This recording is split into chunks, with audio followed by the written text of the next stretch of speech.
In continuation of the August 23rd one on important issues relating to the economy.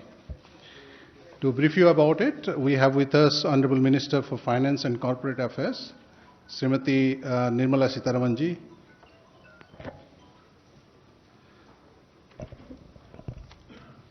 Finance Secretary Sri Rajiv Kumar, Secretary Economic Affairs Sri Atanu Chakravarti, Secretary Revenue Sri Ajay Bhushan Pandey, Secretary Expenditure Sri Girish Chandra Murmu, and Secretary Deepam Sri Anil Kachi. I extend, there is a change, okay. I extend a warm welcome to the honorable dignitaries. Friends, the format will be as it was last time. First, the Finance Minister will make a presentation, and following which we'll take a few questions. Now, may I request the Honorable Minister to give the presentation. Good evening. As was promised, we've come back again to talk to you about some things that we're doing towards making the path clear to reach the $5 trillion economy that has been promised. And in the process, the financial sector and the banks are the topic of today's conversation with you. Before I start on that, I just want to make sure that we are not making the announcements without any follow-up. Since the last announcement, and on those very specific points, how much has developed and what are the kind of things which have happened are the first few slides. So the first few slides don't relate to today's announcement, but more for me to come back to you to say, since last Friday, what have we done? So in specific, the several announcements that we've made have already seen, particularly on the interest rate reduction and also for the banks to follow up.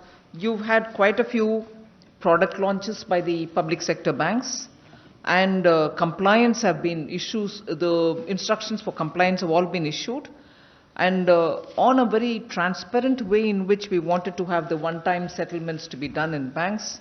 The checkbox related solutions have all come through. So I just want to be clear that the first few steps that we're talking about are specifically related to the banking sector, but post my last announcements. So 8 PSB banks have launched their repo-linked home vehicle mortgage, cash credit loans and so on. Then instructions, all of which is available in the slide at the back. Instructions have been issued on bringing greater customer ease, time-bound return of loan documents. I did mention to you all last time that within 15 days after the loan has been closed, the documents will be given. And also on the point of tracking loan applications, where particularly the SMEs were at a loss because they didn't know where the application lie, how long is it taking for them to get cleared. The tracking facilitation has already been done. So the loan management systems in each of the banks are giving them the very clear information at what level, what stage their applications are. And the one-time settlement, which I did mention, has already seen instructions have been issued. And then particularly for the NBFCs, the support that we had promised, which includes housing finance corporations also, the partial credit guarantee schemes have all been executed. So sanction has begun with the 3,300 crore already given, and about 30,000 crores are in the pipeline. So they're getting them, the liquidity is reaching them, they're settling matters through the NBFCs and in particular for the housing finance corporations. The co-origination is something about which we spoke last time. We said the synergy between the NBFCs, which have the spread and reach, and the public sector banks, which are sitting with the liquidity, because of the co-origination, they should be able to reach out much more. So I can very clearly today claim, post my last Friday's announcement, 4 NBFCs have already found their solutions through the public sector banks, reaching out to them to give the liquidity that they so desire. And more on the pipeline. We'll be talking about it sooner. One thing about the Indian economy, I'd like to give a broad picture, is today as we stand on the 2.6 trillion economy that we are, of which 1.9 trillion is actually the credit in the economy. So approximately about 72%. That shows it as approximate, right? From a distance it looks like negative, it's not. 72% of GDP is the credit availability. So the measures that we're going to announce today, we think are important so that the credit in the economy also grows commensurate with the desire that we have to reach a $5 trillion economy, and that is why the credit enhancement is what we're talking about, not specific amount, which is the destination. Next one. I also want to very clearly place this whole presentation of today in context. We are very clear that we need to lay a very strong foundation for the financial sector, in which not just strengthening the banks with equity infusion, but also making sure that we give them a complete good governance module. And that is where we have started. And I want to be very clear to say that we are not starting it today. In fact, in the last several years, we have made sure that several banking-related reforms have been undertaken. I'll just give a very quick rundown on the various steps, which you probably are already familiar with, but I want to bring it to the backdrop of this discussion for today. So no interference in commercial decisions making, as opposed to the phone banking which existed prior to 2014. Then 3.38 lakh shell companies have all been closed. They are struck off the register. And then NAFRA, the regulator, has been set up with independent regulatory members in it. The auditors are independent too. And then the resolutions are all happening for stressed assets very clearly through the IBC. So if those are the ways in which we are moving, you can see further some of the reforms which were taken up earlier, release only after ensuring loan conditions and clearances are all being followed now. Consortiums of banks which can get together in funding a particular project, which ran to 30 or 31 earlier, are now only limited to 7 to 9 banks at best. However big the project may be, not more than 7 to 9 banks in the consortium. Then techno-economic evaluation cells are being created in the banks so that there are no inadequacies found. Then technology analysts used for robust risk assessments are being made, and also to bring in due diligence in banks. So those are committees which we've appointed. And then the early warning signal reading is a very important step that we've taken. Specialized agencies have been set up who are monitoring every loan which is over 250 crores. Further, quickly going through the reforms that we've taken, cash flows were not ring-fenced earlier. Very clearly now they're very ring-fenced, so you know that you're not going to get into an unknown sudden situation which develops. Then banks were overexposed to corporate loans. Now there is a good asset mix.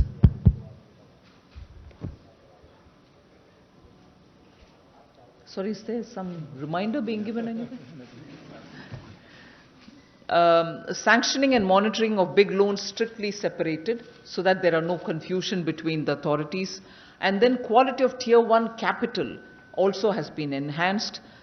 Very importantly, stressed asset verticals are already created, as opposed to the inadequate slippage prevention mechanism, which really let us down in the previous years. Going over quickly again, Fugitive Economic Offenders Act has been passed, as a result of which many of those fugitives and their assets have been, at least their assets have been confiscated, and having confiscated their assets, we are after them wherever they are to get them back into this country to face the law of the land. Then PSP loans, which is within 59 minutes, you're very aware, now we are bringing in a lot more energy into that. So most of the loans sooner will be going through in-principle approval in this manner and then getting followed up further. Then foreign branches are rationalized. Adherence to risk-based pricing is also happening, as opposed to the ad hoc pricing mechanism which existed earlier. Then retail and MSME LMS are also implemented. LMS meaning loan management systems are implemented. Quickly again, To avoid further Nirav Modi kind of situation, SWIFT messages are linked to the CBS, the core banking system. IT-based centralized processing centers and verticals are also started. Then MSME bills discounting because of being on threads is introduced. Even the last Friday, I gave one more step further on that, linking that with the GSTN also, so that nowhere will bill discounting for the MSMEs will become a problem. So with all these linkages, they should be able to discount it with greater sense of ease. Then selection at arm's length through bank board bureau. So no selections are going to be politically interfered with. It will happen professionally. Then the MDs of banks selection from market for large PSBs and wider pool of other PSBs. So you're not limiting the choice of who can be running the bank as a managing director. From a limited pool of people, you're opening it up for the market. Whoever wishes to come to that position will now be able to give their services because they have the domain expertise. The non-executive chairman is being introduced. Earlier, only the State Bank of India had it. Now all banks shall have it. So from all this, what is the gain that we've seen, and what is it that we can put on record? We just want to show that loan recovery record levels have been reached. If in financial year 18, 77,000 odd amount was collected, 77,000 crores, now it's crossed 1,21,000 crores. That's about record recovery levels. Then the gross NPAs, I want particular attention to be drawn of the media for this. Gross NPAs have come down. So in December 2018, if you had 8.65 lakh crores, now the asset quality has improved, NPAs have come down, and the level at which they are today is only 7.90 lakh crores. The next is the provisional coverage ratio.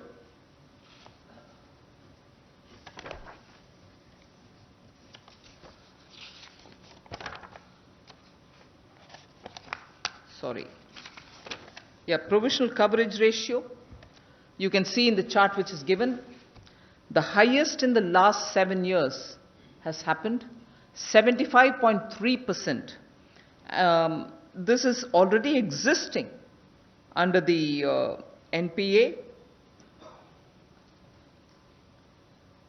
Complementary is provided for, right? So highest level is being provided for by 75.3%.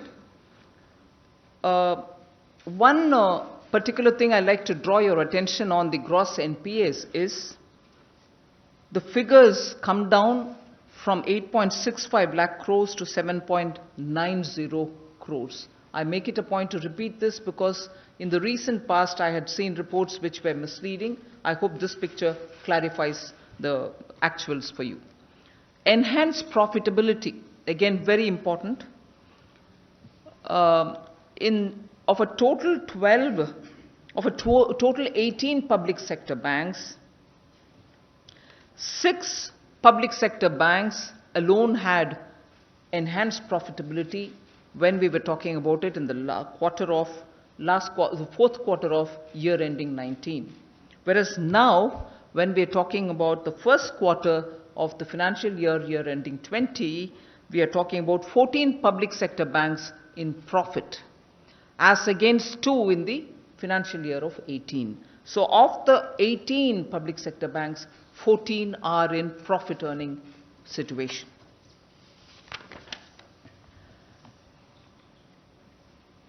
I also want to report on what has happened and what has developed post the consolidation of Bank of Baroda, Vijaya Bank and Dena Bank together.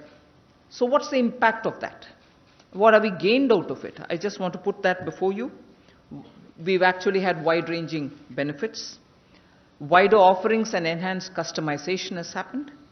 Operations rationalized much more than before. Verticalization initiated. Very important, just no retrenchment of any staff. Very important again, Admin staffs have been redeployed for business, which means the core function of the business improves, and best practices were replicated everywhere.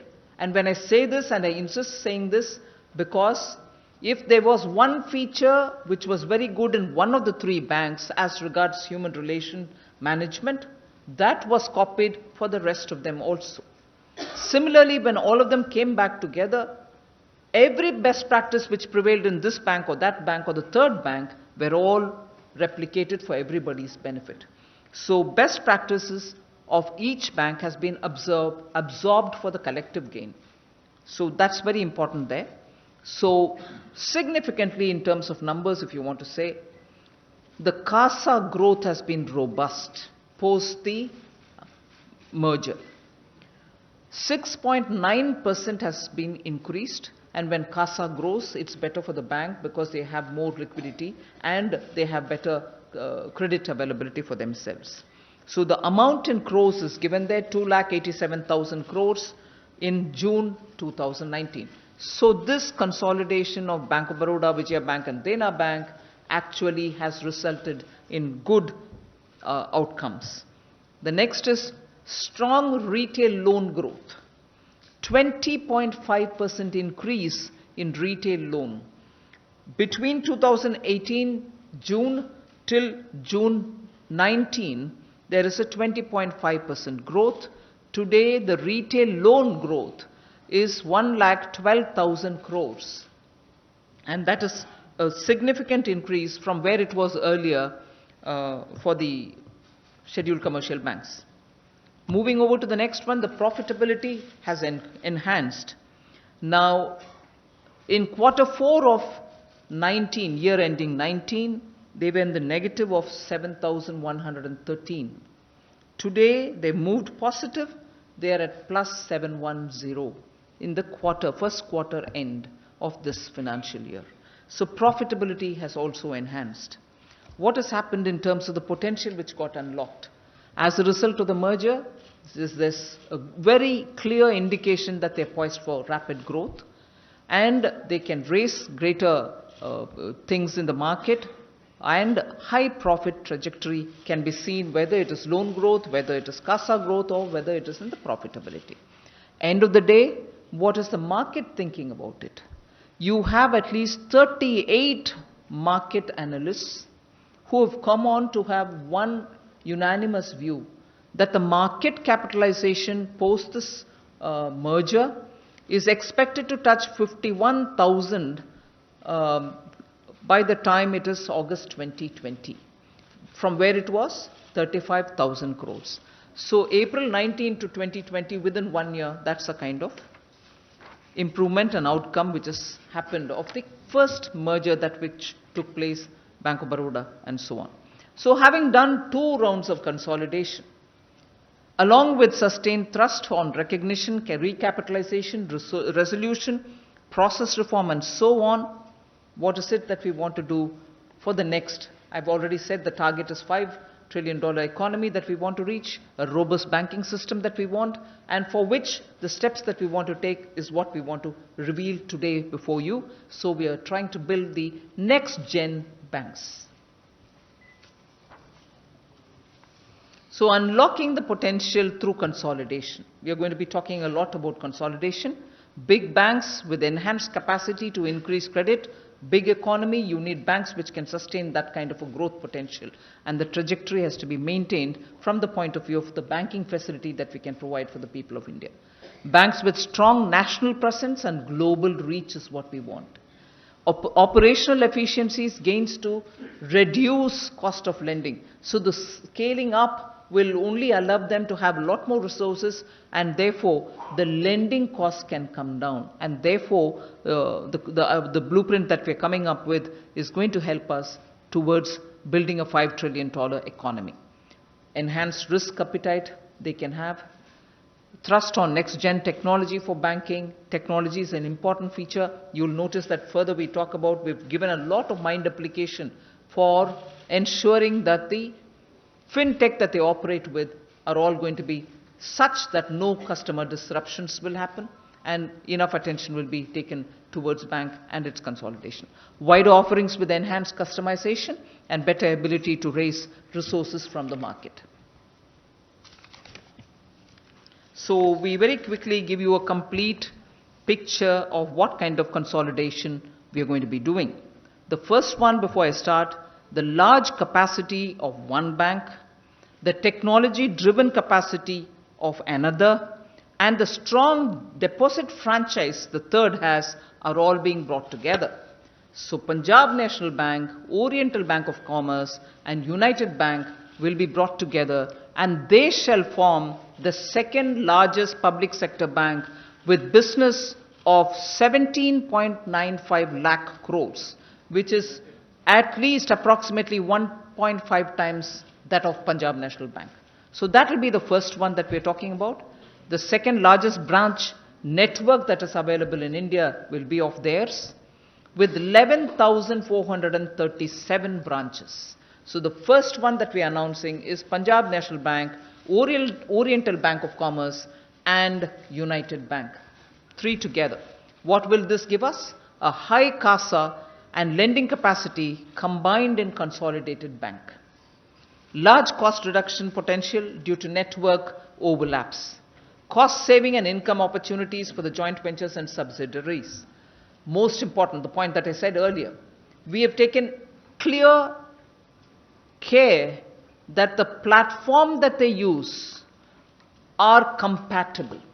In merging or in bringing together the three banks that we've brought down here, we made sure that the technology which is used in this Bank 1, Bank 2 and Bank 3 are compatible, and all the three banks can enable a quick realization of gains without customer disruption, without any disruption to the service that they have to lend.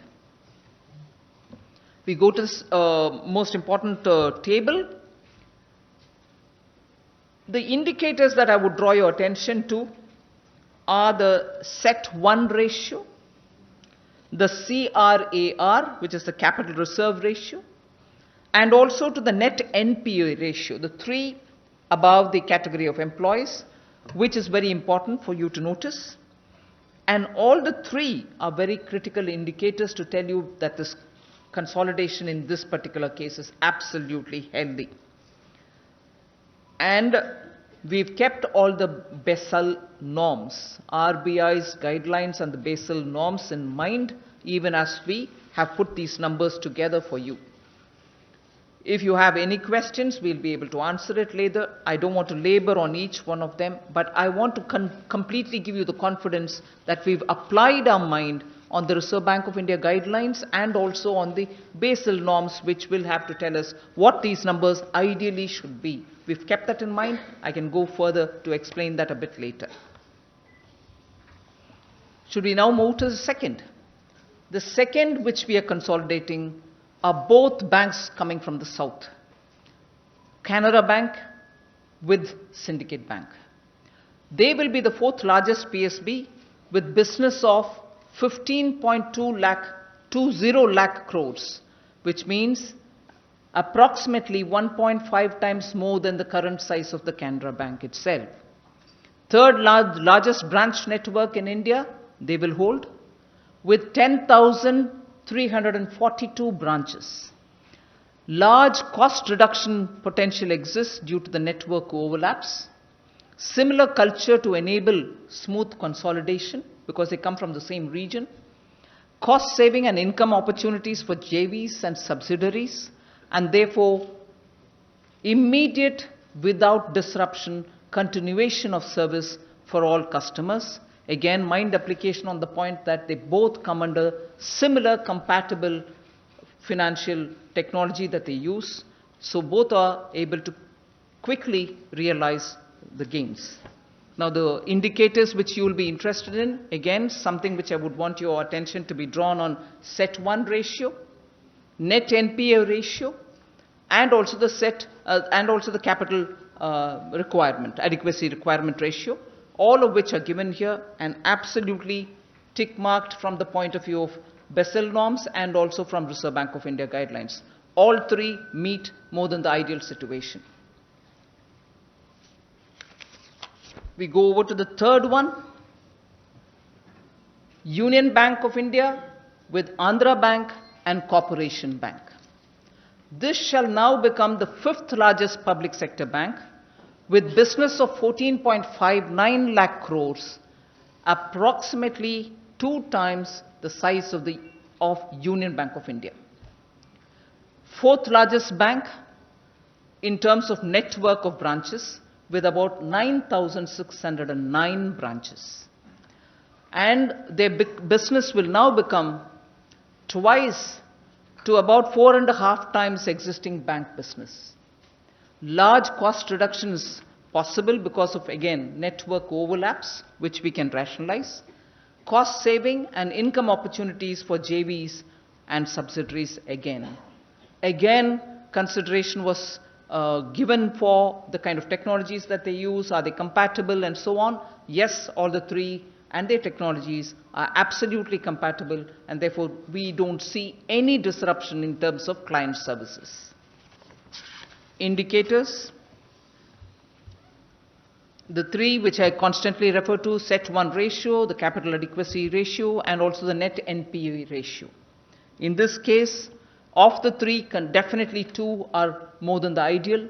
The third one, which is closer to the ideal, will get closer once the consolidation happens, and we shall give special attention even to that. So that explains the third that we've done. Fourth one is important. Indian Bank with Allahabad Bank.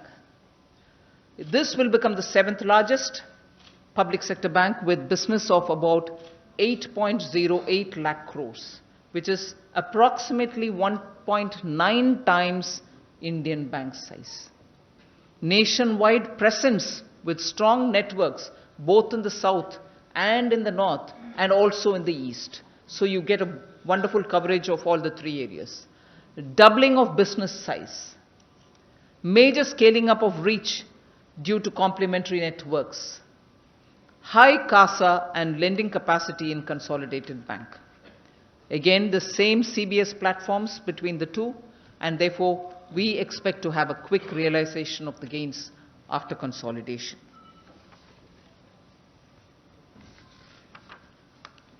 The indicators, very clearly, all three are very clearly above board, very much above the ideal that we have.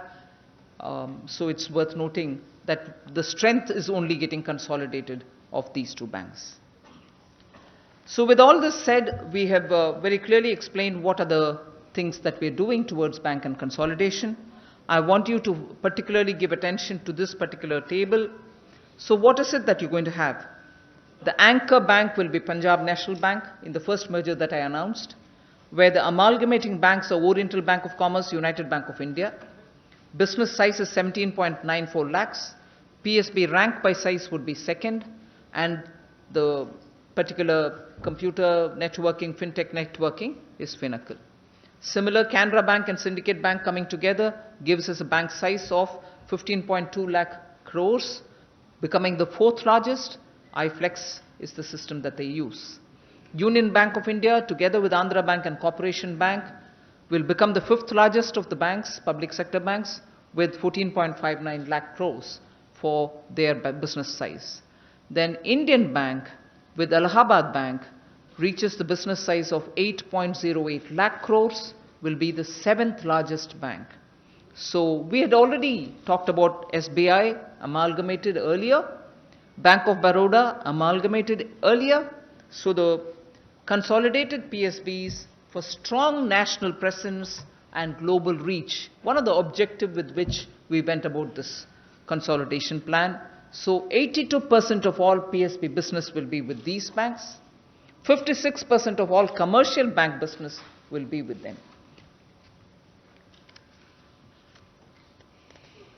We shall continue with two banks which will have national presence.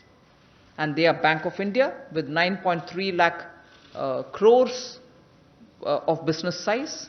Central Bank of India, 4.68 lakh crores, will continue as Central Bank of India. So two of those banks continue to be with national presence, and they continue to flourish in those. With all our support, we'll extend everything else.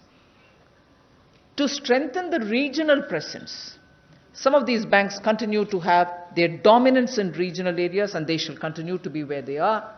Indian Overseas Bank will continue their presence largely in South with 3.75 lakh crores.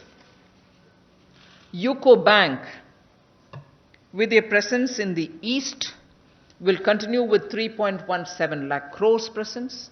Bank of Maharashtra in the West will continue as it is with 2.34 lakh crores as their business, and Punjab and Sindh Bank in the north, particularly in Punjab area, will continue with 1.71 lakh crores as their presence is very solid.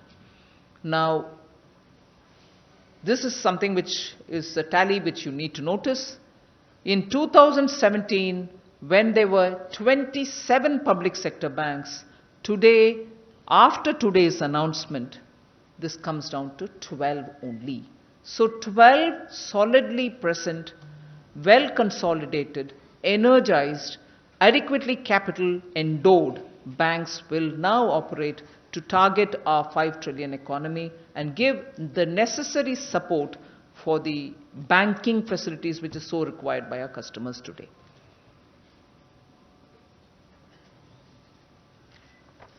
All right, now have we just thought of these consolidation without giving the necessary energy to the banks? Governance reforms is what all of us have been talking about for quite a long time. Did we do anything on it? Are we doing in trickles? Here I'm happy to tell you that we've taken adequate care to consult and take everybody on board much before we are coming out with the announcement on governance reforms in banks. These, I think, as much important as the consolidation announcement itself are, today the governance reforms that we are announcing now before you are of great significance to make these banks run professionally. And therefore, I draw your attention to the various governance reforms that we are announcing along with this consolidation. To make management accountable to board committee of nationalized banks to apprise performance of GM, general manager and above, inclusive of MD, will happen. So now it won't be just one person deciding on the appraisal of top officials, it shall be management which shall take these appraisals forward. So it won't be left to the hand of one person. And to make span of control manageable in large PSBs, post-consolidation, that is post today's announcement, boards will be given flexibility to introduce CGM level as per business needs. So we shall allow them to form or take a call on introducing a CGM in their respective banks. And also to recruit, this is very important. Just only State Bank of India probably very recently had this, but to recruit Chief Risk Officer from the market at market-linked compensations. At market-linked compensation, but not on salaries decided by government. You will have specialized risk officers from the market deciding on what the bank spread of its activity will be, and they will be adequately empowered to take a call on the decisions of the bank. And then to enable a succession planning, boards to decide on a system of individual development plans for all senior executive positions. What would this mean? It would mean that for each of the senior level position, there will be a set of 2 or 3 people who will also be built so that they get expertise in that area and be ready to, if there is a need, be able to take that position on. Of course, there will be yet another process of recruitment and selection, but at least we will be building capacity so that you have greater number of people who are with specialized skills and experience. So we are at this time itself giving enough material and freedom for them to have a succession planning within banks' boards. To ensure sufficient tenure, boards given flexibility to prescribe residual service of 2 years of appointment of GM and above. So nobody gets appointed for just a month or 2 because they are senior most, but they will, once appointed, be there at least for 2 years, so that there's a sense of continuity, and by the time they get to doing something, they're not going to go away.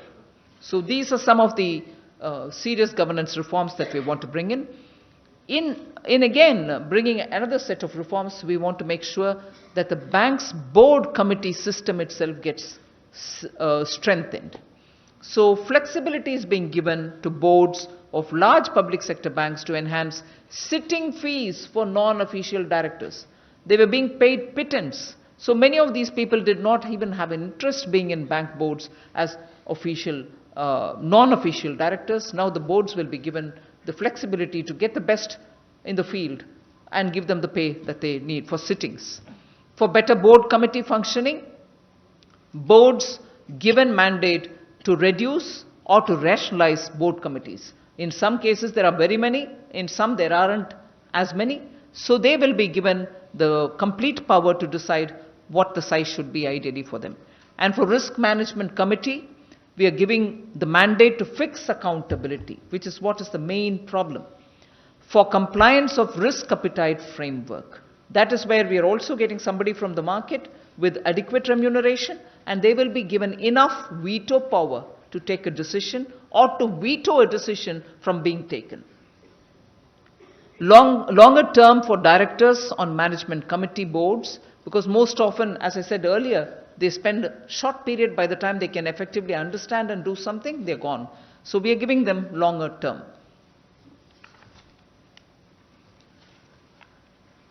The last point there about the strengthening of the board system, board committee system, is the management committee of the board loan sanction thresholds have been enhanced by up to 100%. So if they had an X amount this time, they would be having 2X, to enable focused attention to higher value loan proposals. So this gives them the additional strength and power to go ahead with higher value loans. So further on the governance reforms, non-official directors' effectiveness is something which all of us have been questioning, discussing. We're trying to bring in some strength there. So the non-official directors' functions will have to be now comparable, analogous to the independent directors. So that's something which is happening now. Boards are given mandate for training of directors, both for the induction and for specialized purposes. Boards are given mandate again to evaluate the NOD, non-official directors' performance annually on a peer review basis. Thorough professionalization is what we are aiming at by doing these. The next is about leadership development in banks. Executive directors' strength in larger banks are raised to 4 for better functioning, focus, and also thrust on technology.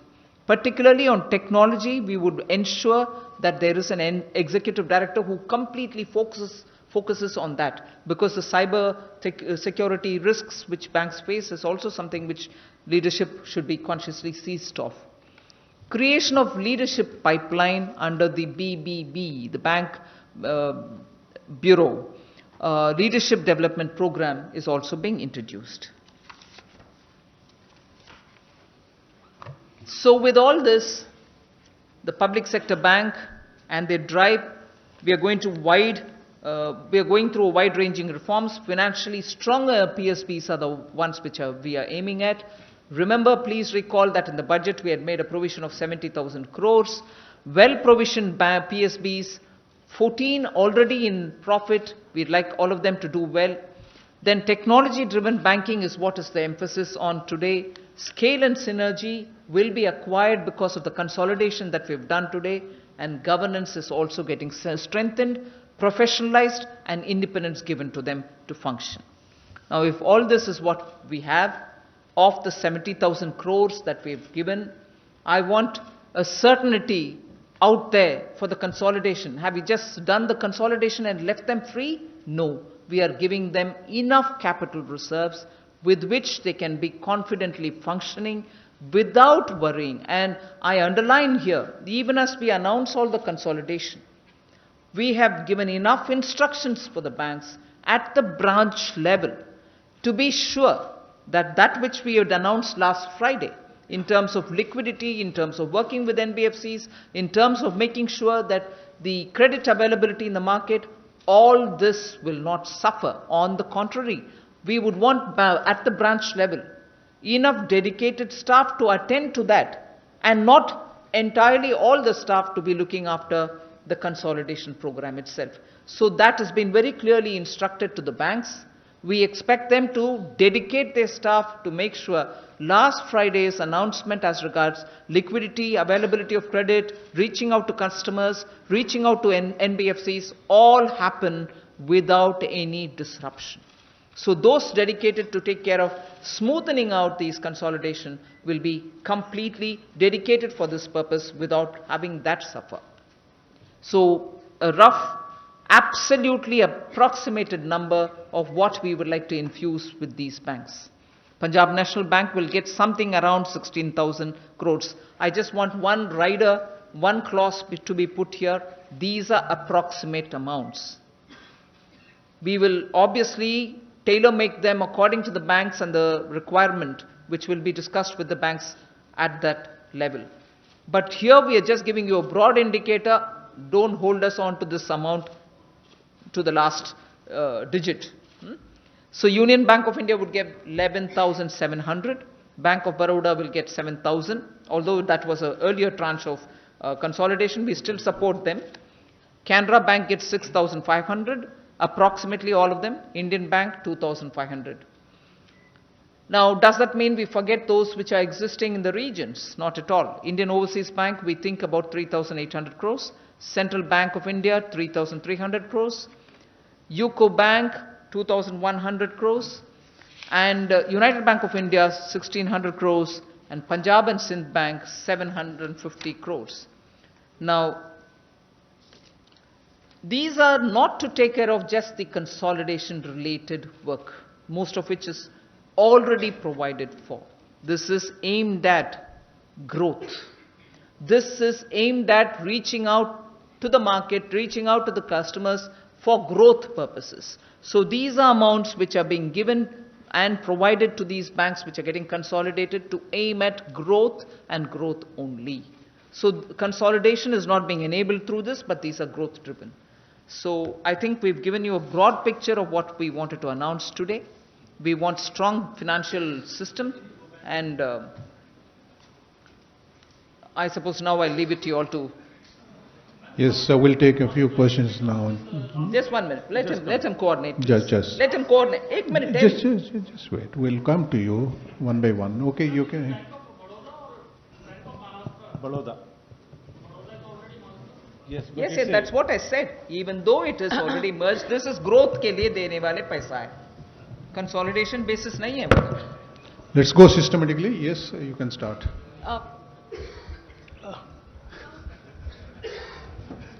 You'll be compensated. Yeah, okay, fine. No problem. We are from the same organization. Sapna Das from CNBC TV18, ma'am. Quite a huge announcement. You have put forward 4 major, how do we say it, arrangements for the merger process to go forward. PSB number will now be at 12. Also, you have announced a recapitalization, majorly also for those banks which are the acquiring banks as well as for the other banks, regulatory capital and growth, both of that. Just want to understand, ma'am, at this stage, just to understand the logic, it was very important to take the consolidation road forward at this stage, ma'am, and in this way, one. Second, we have also kept aside some money from the recap amount for the rest of the financial year. Could you share something with us on that? And last, ma'am, 4 banks are still under the PCA framework. They are largely untouched and they'll continue to, work, function. Anything on that anybody has in mind at this point in time? As regards the timing you asked, this is exactly the right time because as the FM mentioned, this is to enable them to support the 5 trillion economy. And as the FM has clarified, this is not going to cause any disruption because you can draw the experience from the Bank of Baroda, which in the very initial slides we showed you as to how their business has grown, as to how their profit has grown, and it has benefited the customers of the Dena Bank, Vijaya Bank, and also the employees of everybody. So what we will ensure, as the FM again mentioned in the last capital slide, that the disruption will not be there, anchor banks will do their work, and the period of making it effective will be fixed up in consultation with the banks when their boards take the decision. The alternate mechanism has decided that banks, we request the banks to take a decision in their boards, come back to us and say what kind of proposals they send and what is the date for effective date we fix. And as you recall, in the Bank of Baroda, we fixed the date from 1st of April 2019 so that disruption is not there, credit growth takes place, and whatever announcements were made last week, today or in future, banks are fully aligned to complete this. So absolutely no disruption. And the entire figure which is here, you are making 6 very, very large banks, global banks, and 2 national banks and 4 regional banks. So the energy also will get dissipated through this differential roles which they have. Yes. The business size, as we have shown, determines as to they can now have to look and have global aspirations. They are the banks which have the global reach also. So this is what they will look for. They will go to the market. They will work now from the position of strength. Because so much has happened, you have seen in the initial slides, recoveries, NPAs, provisionings, profit, 14 of them are in profit. So they are now poised to take a leap forward from the position of strength and support the 5 trillion economy. The regional banks, and she also asked about the PCA banks. We are not calling them, just 1 minute. Yeah, we are not calling them regional. We are only saying the concentration of that bank is in the region, in one particular region. That's not because of a design. They are there. We are saying that is how we are representing. We are not giving them a title of a regional bank. Their presence is already there. They continue to do what they want to do. They continue to function as they are functioning. They also, as we said, the initial differentiated banking, they also look at their niche. They also look their customer connect. They also look their culture. And they are allowed to grow fully into the regions, and wherever they are working, they have the pan-India reach also, they will be allowed to work. Ma'am, Timsi Jaipuria, There is no restructuring there. Ma'am.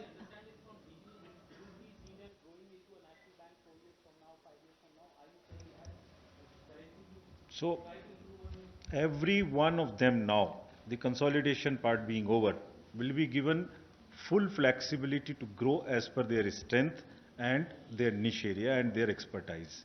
They have all the options available of a differentiated banking, which they decide as per their own genius and grow, and they will be fully supported in growing. Ma'am, Timsi Jaipuria. Nothing restricts them. Ma'am, Timsi this side from CNBC TV 18. Is there a timeline that has been given to the banks, to the 4 mergers, that they should come back to the government by this, to whether they are ready or not for the merger proposal to make that effective date? Also, what happens to the recap amount? What is the roadmap to utilize that amount which was earmarked in the budget and right now? There is a defined process. The process will run now. It is only the alternate mechanism which has taken a decision. Each bank, acquiring bank and the acquired bank, will go back to their boards, take the decision in their boards as they like. They'll come back to us. After that, we'll consult the RBI at 2 stages. After consultation, the scheme of amalgamation will be made, and thereafter only the date, effective date, will be decided in consultation with the banks as per their wish. But you don't have a timeline by say next 2 months, all this process will be over. The banks' boards are independent agencies, independent entities. They will take this decision. And as about the capital has been provided already. After the board's assessments, as the FM mentioned, these are not the confirmed, they are approximate figures. It is because they will come back to us after assessment in their boards, and we'll respect that. Okay. Yes. Please. Ma'am, I'm Nirmala Sitharaman from Provisional Life. This is a channel from Assam. So you visit recently Assam. Today, after giving a big announcement, I have a small question for you. Under composition scheme, you already lower the tax regime for Northeast and other hill states. So, but still that MSME are suffering a lot. Do you have any further plan to lower the tax? That's something to do with the GST. It'll be the council which takes the call on it. I was in Guwahati yesterday. I've heard a lot of inputs on that. We'll work on it. Ma'am मैं Lakshman CNBC आवाज़ से जिस तरीके से आपने पिछले दिनों जो मर्जर हुए थे उसमें आपने बताया कि उसमें किसी भी तरह की कोई छंटनी नहीं होती, यानी किसी का एम्प्लॉयमेंट नहीं गया था। क्या इस मर्जर में भी किसी भी तरह के कोई छंटनी नहीं होगी, रिट्रेचमेंट नहीं होगा, इस बात की गारंटी आप देती हैं? और दूसरी बात कि जितने भी मर्जर आपने 4 ग्रुप में किए हैं उनमें से हर एक बैंक ऐसा है जिसका एनपीए अपने लीड बैंक से करीब 25% 30% ज़्यादा है, तो इससे जो कंबाइंड बैंक निकल कर आएगा उसके एनपीए पर असर पड़ेगा? देखिए, एक तो आपने जो बैंक अमलगमेट हो रहे हैं और जो अमलगमेट होने जा रहे हैं उनके एनपीएस के विषय में बात किया। एफएम ने आपको लगातार जो स्लाइड्स दिखाई थी उसमें दिखाया था उनकी CET1 के रेशियोज, उनके CAR और उनके एनएनपीए, वो 3 उसके रेशियोज हैं जो 10.875 से CRRA होना चाहिए ऊपर, 7 से ऊपर CET1 होना चाहिए और 6% से नीचे एज पर द रेगुलेशन उनके एनपीए होने चाहिए। Most of them were there and the capital which has been given to both the banks, जो एक्वायर कर रहे हैं वो और जो एक्वायर हो रहे हैं, दोनों के अमलगमेटेड एंटिटी में ये तीनों parameter along with this capital और जो रिकवरी की स्पीड है और जो आईबीसी में अभी केसेस हैं उन सब के बेसिस पर वो पूरे रेगुलेटरी नॉर्म्स को फॉलो करेंगे एंड वी आर कमिटेड कि वो फॉलो करते रहें। और आपको ये भी ज्ञात होना चाहिए कि जो रेगुलेटरी नॉर्म्स हैं वो हम अभी बेसल से भी 1% ऊपर मेंटेन कर रहे हैं। देयरफॉर हम वन ऑफ द बेस्ट बनाना चाहते हैं और 1% ऊपर हम मेंटेन कर रहे हैं। Yes. रिट्रेंचमेंट, देखिए ये पूरे अमलगमेशन के प्रोसेस से, जैसा एफएम साहब ने आपको बताया, आप अगर स्टेट बैंक हमने 27 से घटा के 12 कर रहे हैं, वो आज तक किसी का भी रिट्रेंचमेंट नहीं हुआ है और होने का चांस भी नहीं है। दूसरी बात, उनकी जो एम्प्लॉयमेंट की और जो एचआर की जो बेनिफिट्स हैं वो और इम्प्रूव हो रहे हैं। तीनों बैमल के जो तीनों या दोनों के कॉम्बिनेशन है उनमें जो भी बेस्ट है वो उसमें आ जाएगा। इसलिए ना सर्विस कंडीशंस होंगी बल्कि जो सर्विस कंडीशन से इंप्रूव भी हो रही हैं और ट्रांसफर्स की भी मोबिलिटी बढ़ रही है उनकी। यानी अगर जब रीच बढ़ गया तो एक रीजन से दूसरे रीजन में जाने की भी संभावना अपने पॉलिसीज के हिसाब से बढ़ रही है। और हम ये खास तौर से इंश्योर करेंगे कि किसी भी एम्प्लॉय को किसी भी स्टेज में इससे सिर्फ बेटर ही हो सकता है, नुकसान नहीं हो सकता। Ma'am, I'm Ashutosh from BTVI News Channel here, ma'am. My question is that the government has already announced a lot of reforms as far as the banking is concerned. Going forward, ma'am, is there any plan also for the government to bring down the government stake in public sector banks? Also, ma'am, very importantly, one segment of bank customers, that is home buyers, are already suffering a lot. By when can we expect measures on that front? FM ने पिछले Friday को आपको announce किया था, जो urban development ministry है, ministry of ऊपा, वो real estate और होम बायर्स के संबंध में अपने कंसल्टेशंस कर रही है। हम लोगों ने भी विषय किया था, वो अपने प्रपोजल्स बना रहे हैं और उसके विषय में वो अपने प्रस्तावों को फाइनलाइज करेंगे। जहां तक गवर्नमेंट स्टेक की आपने बात कही, नेशनलाइज्ड बैंक्स में एज पर दी एक्ट हमें 51% रखना है और जो पब्लिक सेक्टर बैंक्स हैं उनकी बहुत बड़ी भूमिका है देश में। दूर दराज में है, देहात में है, मुद्रा में है, फाइनेंशियल इंस्टीट्यूशंस में है। तो बैंकिंग की पूरी दशा और दिशा और गंतव्य तीनों चेंज हो रहे हैं। दशा आपने देखा, आपको एफएम ने दिखाया कि कितने सारे रिफॉर्म से दशा हुई जाकि पीछे की तरफ ना जा सकें जो गलतियां हुई। दिशा फाइनेंशियल इंक्लूजन से जनधन, मुद्रा, पीएम सुरक्षा बीमा योजना, पीएम जीवन ज्योति बीमा योजना, वो दिशा उसमें उधर भी जा रही है और गंतव्य है कि ये पूरी फाइनेंशियली इंक्लूसिव सोसाइटी बने, और जैसा जनधन 2 में दिखाया गया था, अब हर घर में अकाउंट नहीं बल्कि हर एडल्ट का अकाउंट हो और हर 5 किलोमीटर में एक वो हो। तो दशा, दिशा और गंतव्य तीनों, और from position of strength. Somesh from Business Standard.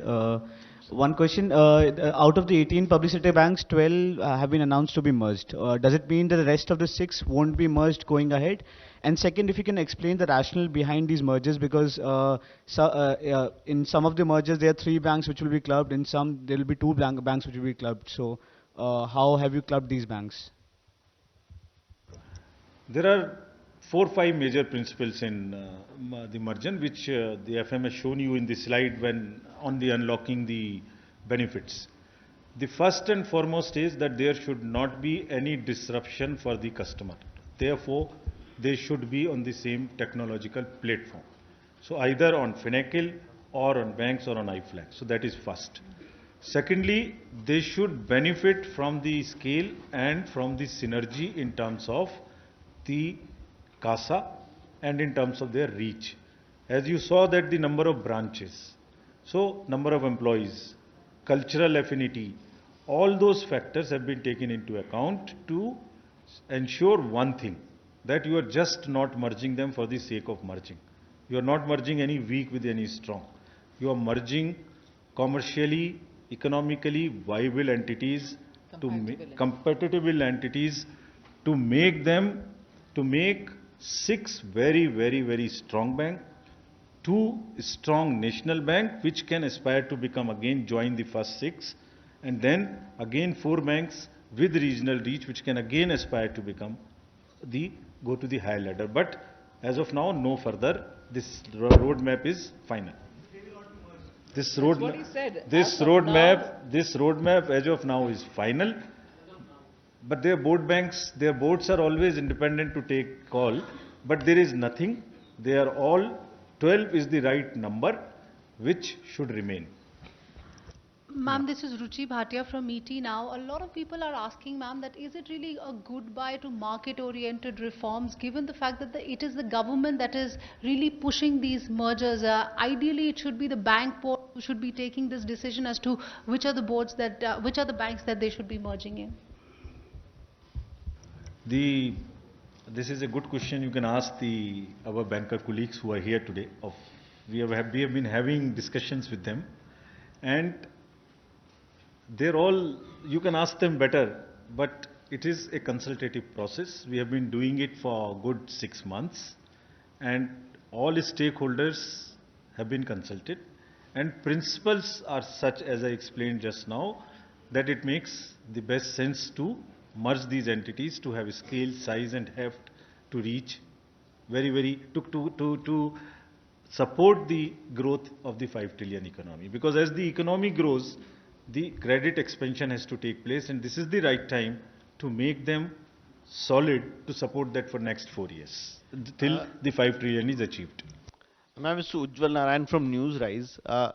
Just wanted to know, because when the discussion on big banks or amalgamation of banks started, there was one philosophy that we need big size global bank.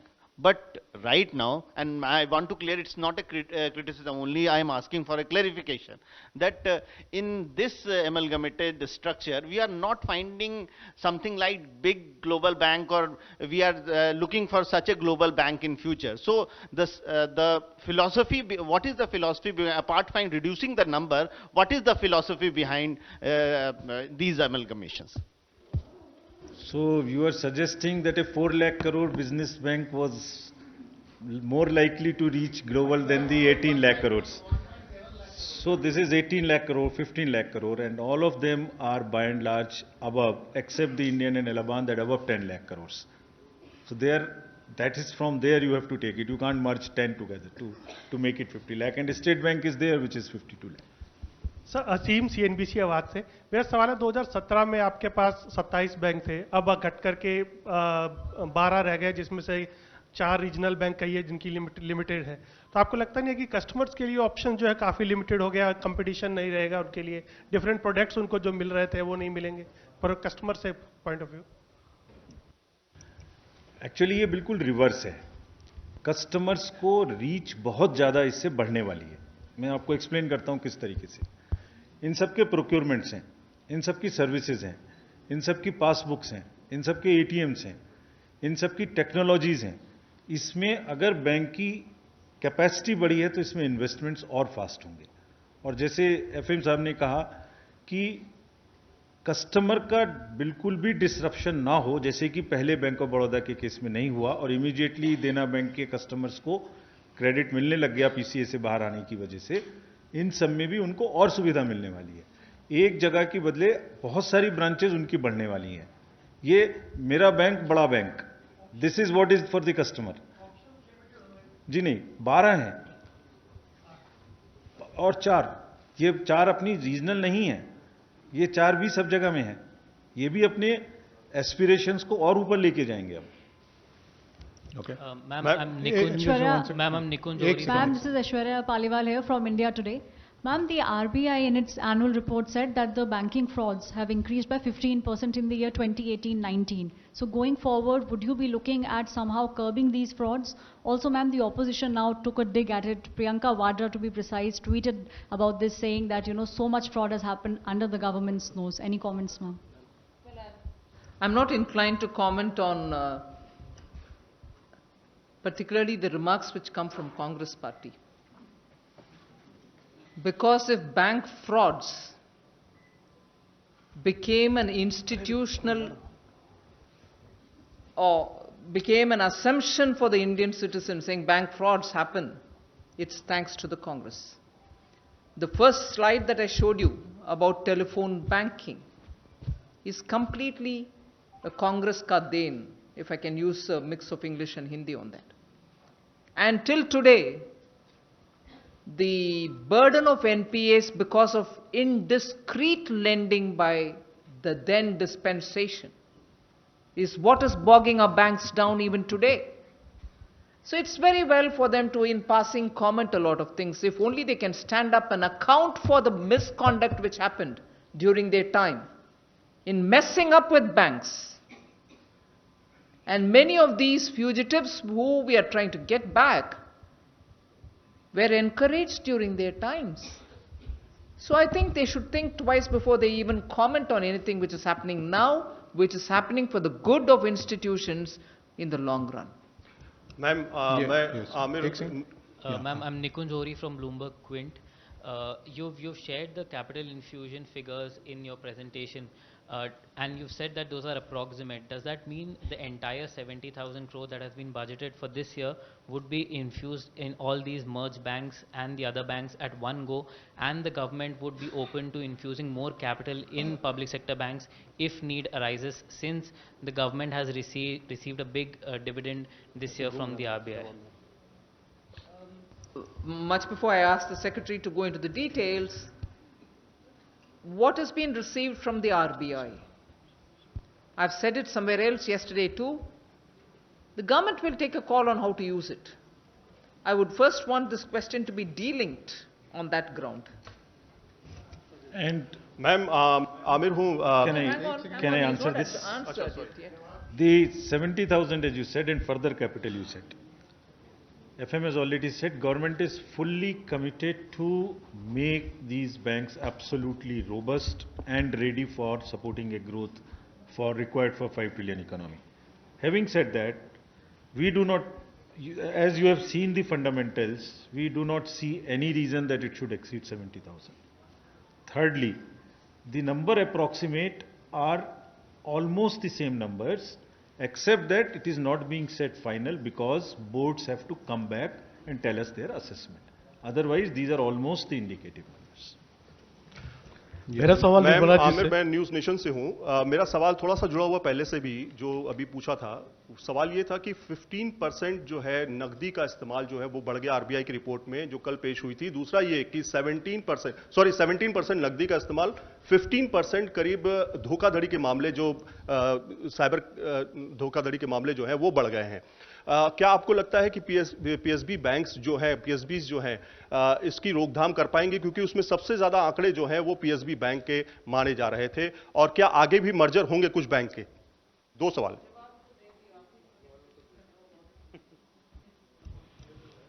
Yes. Madam मेरा सवाल आपसे एक अच्छा देखिए, धोखाधड़ी के जो मामले आप रिपोर्ट में पढ़ रहे हैं वो ईयर ऑफ रिपोर्टिंग पर है, नॉट ईयर ऑफ अकरेंस पर है।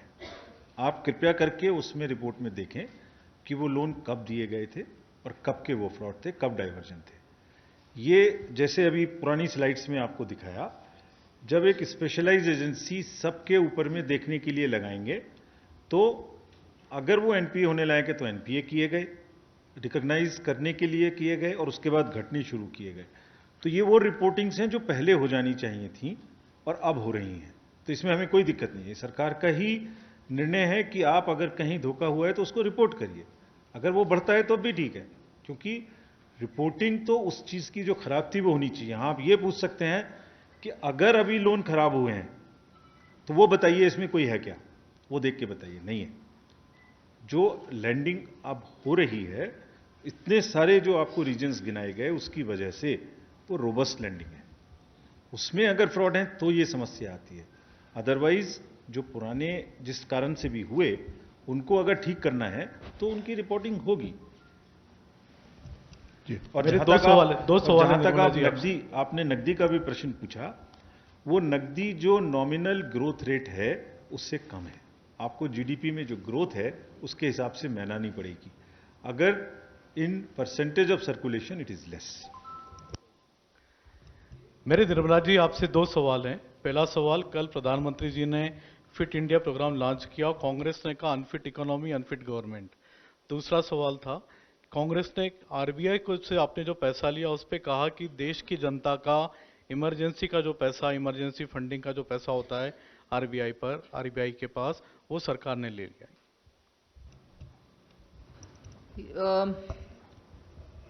Again, Congress commenting on fit economy. When they were in power for 10 years between 2004 and 14, double-digit inflation was the feature. Food inflation was skyrocketing. They didn't even pretend controlling inflation. And even more, every endowment, whether it was space-based, coal-based, under-the-earth mineral-based, every scandal, the economy of their party and their individuals improved, not देश की economy. इसलिए economy के ऊपर Congress comment करने से पहले वो जरा उनके ही अपने फिनांस पूर्व वित्त मंत्री गण जितने भी हैं उनसे थोड़ा एडवाइस लें, बात बाद में करें। वो प्रश्न एक है। दूसरा, सरप्लस फ्रॉम रिजर्व बैंक, ये भी मुझे आश्चर्यजनक लगता है कि कांग्रेस पार्टी इसके ऊपर भी बिना सोचे समझे टिप्पणी करते रह रहे। सरप्लस निकलता है after taking care of, after providing for any emergency situation. और वो कमिटी जो रिजर्व बैंक ने अपॉइंट किया एक्सपर्ट्स के, वो एक फॉर्मुलेशन देते हैं कि प्रोविजन दे दो सब इमरजेंसी सिचुएशन के लिए। वो फाइनेंशियल इमरजेंसी हो सकता है, कुछ और इमरजेंसी हो सकता है, वो सब का प्रोविजनिंग करने के बाद जितनी भी सरप्लस है उसमें से कितने दे सकते हैं, ये कमेंट वो कमिटी करती है, फॉर्मुलेशन। वो फॉर्मुलेशन को अमाउंट में रिजर्व बैंक उनका करंट पोजीशन के आधारित करते हैं। इसीलिए बिना प्रोविजन पूरे उनके खजाने से हम सरकार नहीं लिए, वो कमिटी उनका है, निर्णय उनका है और तय करते हैं उनके करंट सिचुएशन को बेसिस करते हुए। उसमें सभी रिस्क का प्रोविजन होता है, चाहे वो मार्केट रिस्क हो, फिनेंशियल रिस्क हो, क्रेडिट रिस्क हो, उन सब का प्रोविजनिंग होने के बाद ही सरप्लस तय करते हैं। सो कांग्रेस पार्टी जरूर कमेंट करें, जरूर सरकार को क्रिटिसाइज करें, मगर थोड़ा होमवर्क करने के बाद करें। Yes. Ma'am, good evening. Sunny Verma from the Indian Express. Ma'am, the present government has taken a lot of market-friendly measures, reforms to promote market. In the banking sector, didn't you think of, say, strategic investment in banks or privatization of, denationalization of banks as a better idea compared to amalgamation? It was recently tried in the case of IDBI Bank. Former finance minister had argued about it. So just wanted your thoughts on this aspect. At the moment, when we are looking at strengthening the Indian financial system, strengthening, keeping in mind the trajectory with which we have to grow to achieve a $5 trillion economy, we thought this is the best route after due consultation. And that's why we've gone this route. तो ma'am, मैं Aruna NTV से। Ma'am, आपने कहा था कि banks को risk managers hire करने चाहिए, आपने कहा था उनको बहुत पावर्स भी दिए जाएंगे। क्या ये रिस्क मैनेजर्स इन्फ्लुएंस नहीं हो सकते? तो इनके ऊपर चेक्स एंड बैलेंसेस क्या होंगे? द चीफ रिस्क ऑफिसर एक बहुत ही इंपॉर्टेंट फंक्शनिंग है बैंक में, जैसे जो लोन के बारे में निर्णय ले रहे हैं और एक इंडिपेंडेंटली आर्म्स लेंथ उसमें क्या रिस्क है वो देख रहे हैं। तो चीफ रिस्क ऑफिसर की जो एक पोजीशन है, जो रिस्क असेसमेंट करते हैं on each loan, on the tenure, on and everything, it is at arm's length, and therefore it is in the best practice that you have a very independent, very strong view coming from an independent risk officer rather than coming only from those who are assessing the proposals, who are doing the appraisals. So this is a role separation amongst the two, and it's like an audit being done of my works. Somebody looks it separately saying, this is what you have done right, this is what you have done. That's the kind of chief risk officer whom we have enabled the boards to appoint from the market also, and they will report to the board, in any case to the MD. One last question. Madam, this is Manoj from Economy India.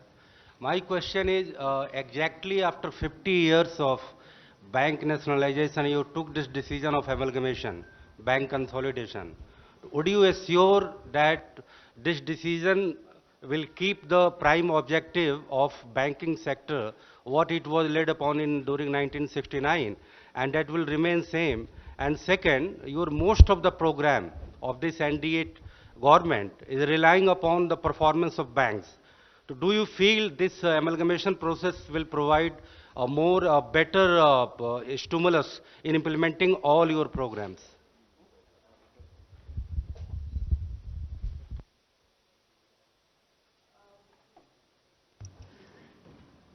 I have a little difficulty in the way you framed your question. I don't know if you intended it to be so or what. Bank nationalization happened at a time when India was still a completely socialistic, licensed quota Raj India. Today we are looking at an India which is far more open, which is far more trying to ensure that economy gets a lot of boost. The priority of lending and also the priority of boosting the economy is far different from what it was earlier. And still with the government ownership, if there is a way in which banks can have that consolidated strength and a global reach, we can achieve that by doing this amalgamation. And that is why we've done this. So the original intent of nationalization and the current intent have several things in common, but they also have some differences. We need to appreciate that. Who's asking? I am Shikha from राष्ट्रीय संस्कृति. Yes. Sir, madam, ये से भी है मेरा ये अनुरोध और सचिवों से भी अनुरोध है सर, ये बैंकों का जो विलय हुआ है, इससे बैंक कर्मचारियों में अविश्वास बढ़ा है, उथल पुथल की स्थिति आई है, कोई ऐसा है तो क्या वित्त मंत्रालय ने कोई ऐसी परियोजना तैयार की है कि जिससे उनका विश्वास बहाल हो सके? ये आपका एजम्पशन, यहाँ बैठकर की ऐसी कोई उथल पुथल आई है, मुझे नहीं लगता कि ये, अच्छा, अगर आई है तो मुझे अभी मालूम नहीं है, हो सकता है आपको हो, पहली बात। Thank you very much ladies and gentleman. Just one second.